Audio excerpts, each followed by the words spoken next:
അൽഫാം chicken കണ്ടില്ലേ? ഇതാണ് ഞങ്ങൾ വീട്ടിലുണ്ടാക്കുന്നതാണ്. കണ്ട, ഇതാണ് അൽഫാം ചിക്കൻ എന്ന് പറയുന്നത്. അത് കാട്ടുമോയിൽ ഓടിപ്പോയതാണ്. അപ്പൊ അൽഫാം ചിക്കനൊക്കെ നിങ്ങൾ കേട്ടിട്ടുണ്ടാവും. എവിടെ? കാസർഗോഡ് ഒരാൾ ചത്തു, മലപ്പുറത്ത് രണ്ടാള് ചത്തു. ഇതൊക്കെ നിങ്ങൾ കേട്ടിട്ടുണ്ടാവും.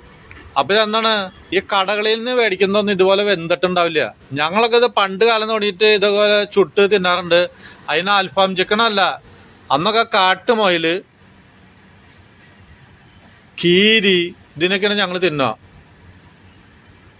അപ്പോൾ ഇതുണ്ട്, ഇതുപോലെ തീയിട്ടിട്ട് നമ്മൾ അപ്പം തന്നെ വയ്ക്കാൻ പാടില്ല. ഈ പുകയൊക്കെ പോയിട്ട് വേണം. അപ്പം നമ്മളിത് ഒരു 50 ചിരട്ട വന്നിട്ട് കത്തിക്കണം. കണ്ടോ?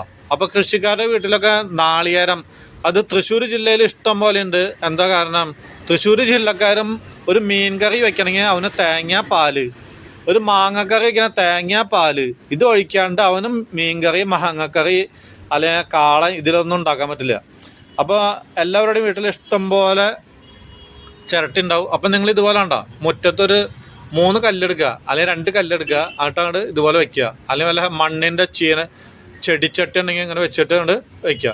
അപ്പോൾ തീയൊക്കെ ഇതുപോലെ ആളി കത്തി കഴിയുമ്പോൾ നമ്മളുടെ പുകയും പോയി ഇതിൻ്റെ ഇതൊക്കെ ഒന്ന് കനലൊക്കെ അരിയും.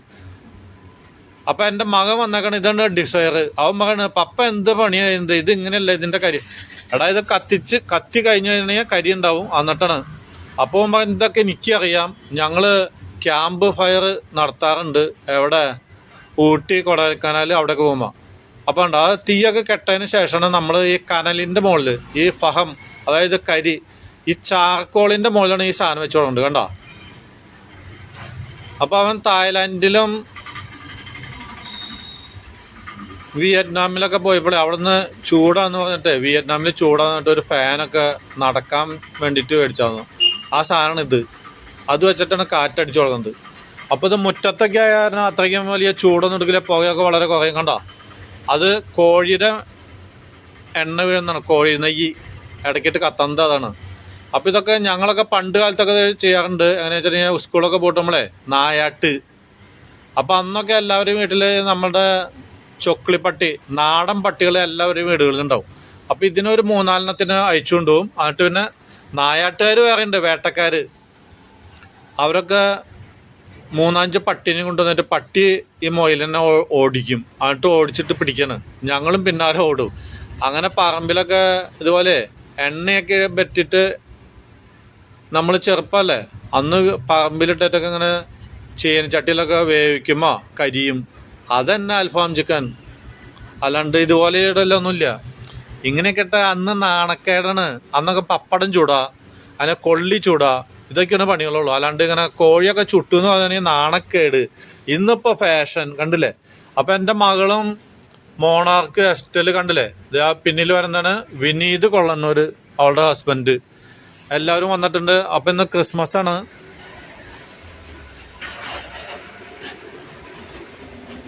കണ്ടില്ലേ? ഇതാണ് അൽഫാം ചിക്കൻ. വീട്ടിൽ തന്നെ ചൂടണ്.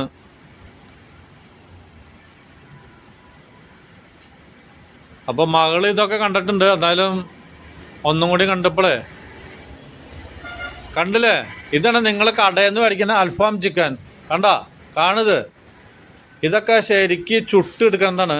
നിങ്ങൾ ഹോട്ടലിൽ നിന്ന് മേടിക്കുന്നതാ. അതൊക്കെ വേവിച്ചിട്ട് ആ കരിയുടെ മുകളിൽ കൊണ്ട് മേടിക്കും. അതന്നെ. അല്ലാണ്ട് അങ്ങനെ കോഴി വേവ 5 മിനിറ്റിൽ കോഴി വേവേ. ഇത് വെച്ചിട്ട് ഒരു 20-25 മിനിറ്റായി. അപ്പോൾ ഒരു 30 മിനിറ്റ് 40 മിനിറ്റ് വേണം ഇത് വേവാൻ. അത് മൊയിൽ, കാട്ടുമൊയിൽ ഓടിപ്പോയതാ. കണ്ടോ? ഇതുപോലെ മറച്ചും തിരിച്ചും വെച്ചിട്ടുണ്ടെങ്കിലേ ഒരു 30 മിനിറ്റെങ്കിലും വെച്ചാലാണ് ഈ കോഴി വേവുള്ളൂ. ഏത്? ഈ ഏറ്റവും ചൂടുള്ള സാധനം ഏത്? ചിരട്ടക്കരി. അതുമ്മയാണ് വെക്കുന്നത്. കണ്ടോ? അപ്പം പിന്നെ നിങ്ങളൊക്കെ അവിടെ പോയിട്ട് കഴിച്ചു, ഹോട്ടലിൽ പോയി കഴിച്ചു എന്ന് പറഞ്ഞാൽ ഒരു അർത്ഥമില്ല. അതല്ല, കാസർഗോഡ് 1 ചത്തു, മലപ്പുറത്ത് 2 ചത്തു, കോഴിക്കോട് പോയിട്ട് വയറിളകി. ഇതൊക്കെ പറയുന്നത് എന്താ കാരണം? ഈ വേവാത്ത സാധനങ്ങൾ കഴിച്ചിട്ട്. കണ്ടോ? ഇതൊക്കെയാണ് ചുട്ട് നെയ്യ് ഒരുക്കി വീണുണ്ടല്ലേ? നമ്മളുടെ കൂട്ടുകാരെ വന്നിട്ടുണ്ടോ, ലിയോൺ, കണ്ടില്ലേ? കണ്ടാ? ചുടന്ന ചുട്ട് കണ്ടില്ലേ? ഇതാണ് ഒറിജിനൽ സാധനം. ഇതൊക്കെ ചുട്ടതിൻ്റെ മണേ 1 കിലോമീറ്റർ കാറ്റത്ത് ചെല്ലണ്ടാവും. അവിടുന്ന് ഇപ്പോൾ പട്ടികളും പൂച്ചയൊക്കെ ഓടി വരും. അപ്പം എല്ലാവരും വാതിലൊക്കെ ഒന്ന് കുറ്റിയിട്ട് വെച്ചോട്ടെ, അല്ലെങ്കിൽ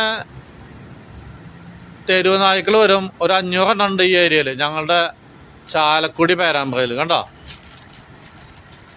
ഇതാണ് സാധനം കണ്ടാ. ഇതൊക്കെ കണ്ടാ കൊതിയാവും മക്കളെ. അന്ന പിടിച്ചത്. ഇതാണ് ഡിസൈറിന്റെ ഭാര്യ അന്ന. അപ്പൊ ഇവര് ഇന്ന് രാത്രി, ക്രിസ്മസ് ഇന്ന് രാത്രിയെ എവിടേക്ക് പോണത്? റഷ്യക്ക് പോവാണ് രണ്ടാളും കൂടിയിട്ട്. അപ്പൊ ഈ ചുട്ട കോഴിയൊക്കെ അടിച്ചിട്ട് കൂടെ തന്നെ പോട്ടെ. ഇനി അവിടെ പോയിട്ടുണ്ടെങ്കിൽ അതൊക്കെ എടുത്ത് വീക്കി കളയേണ്ടി വരും. നിങ്ങൾ കോഴി ചുട്ട് കഴിച്ചാണ്ടാ. ഇതാണ് സാധനങ്ങള്. അപ്പൊ കണ്ടോ, ഇത് അന്നം മുറിച്ചുകൊണ്ടിരിക്കണ കോഴി. ഇതിന്റെ ഒക്കെ രുചി ഒരു പ്രാവശ്യം തിന്നവനെ ഇനി വരുമ്പോ എന്നും പപ്പ ഇത് ചുട്ട് വയ്ക്കിന്ന് പറയും. ദയവ് ചെയ്ത് അവിടെ നിന്ന് എറണാകുളത്തുനിന്ന് ഫോൺ ചെയ്ത് പറയില്ലടാ, ഞങ്ങൾക്ക് സമയം ഉണ്ടെങ്കിലേ ഉണ്ടാക്കാൻ പറ്റുള്ളൂ. കണ്ടത് അടിപൊളി സാധനമാണ്. കണ്ടോ, കാണുന്നവരൊക്കെ വെറുതെ കൊതിച്ചിങ്ങനെ വായല് വെള്ളം ഊറി ഇരിക്കേണ്ടി വരും. അത്രയ്ക്കുള്ളൂ.